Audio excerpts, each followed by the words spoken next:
We're here with the 2023 ADSA PhD presentation winner. Ursula, congratulations for the second time. And I say the second time because you were here last year. You were also the master's presentation winner. So congratulations for both wins. Unfortunately, next year you won't be here because what? They retire after you win twice, or is it just once for the PhD? It's once for the PhD. You're not going to be able to be back with us again. Would you mind telling us a little bit about yourself, Ursula? Thank you so much, Scott. It's my pleasure to be here again this year. I'm a third-year PhD candidate in Dr. Contreras' lab at Michigan State University. My research focuses on the effect of oleic acid on adipose tissue metabolism, especially during the postpartum period in dairy cows. Would you mind introducing your advisor? I have an amazing mentor, and I wouldn't be here if it wasn't for him, Andres Contreras. That's very nice. Andreas, tell us what makes Ursula special. What makes her a two-time winner? Well, she really can manage audiences. She adapts to the background of the audiences, and she connects with the audiences. So she's a great speaker, always has been, ever since she was an undergrad in the animal science program at MSU too. Awesome. Ursula, tell us a little bit about the presentation you gave and the research that was behind it.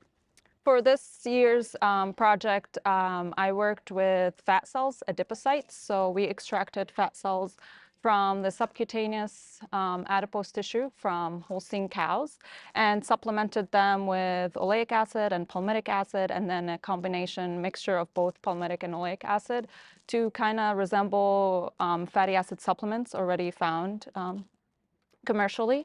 And we wanted to look at the effect of these fatty acids on lipid accumulation and also mitochondrial function. And we saw that oleic acid and the combination of palmitic to oleic acid increased lipid accumulation in these cells, and it also improved mitochondrial function. Now, interestingly, palmitic acid alone decreased mitochondrial function, but when it was combined with oleic acid, that effect was attenuated. Interesting.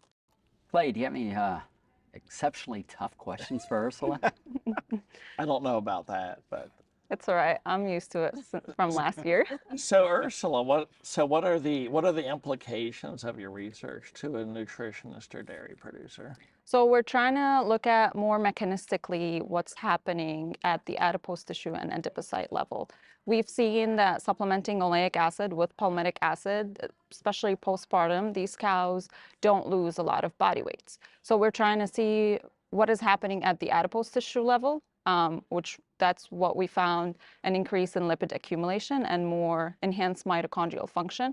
And probably in the future, we'll look more into maybe if there are other byproducts or products of oleic acid that would be more potent for supplementing the cows. So are adipocytes adipocytes? Does it matter where you harvest these from? Yes. So we harvested them from the subcutaneous depot. There are other depots, especially visceral fat, so momental, mesenteric, peritoneal. I don't know how to pronounce that. Retroperitoneal. Retroperitoneal. I can say that. And their immune function is different. Their inflammatory function is different. But we haven't really looked at that or the effect of oleic acid on other depots.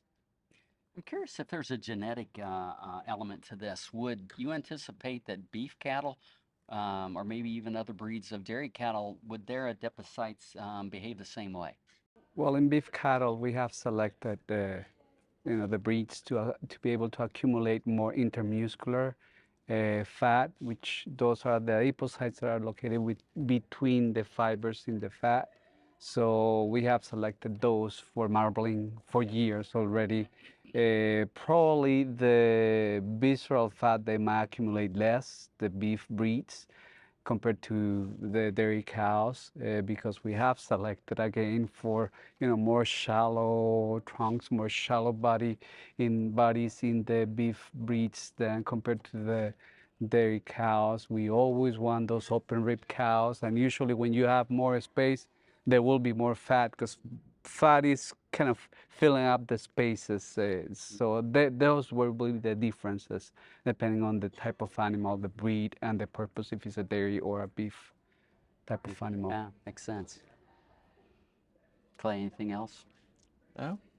All right. Congratulations. Thank you so much. Yeah, excellent. Two-time winner.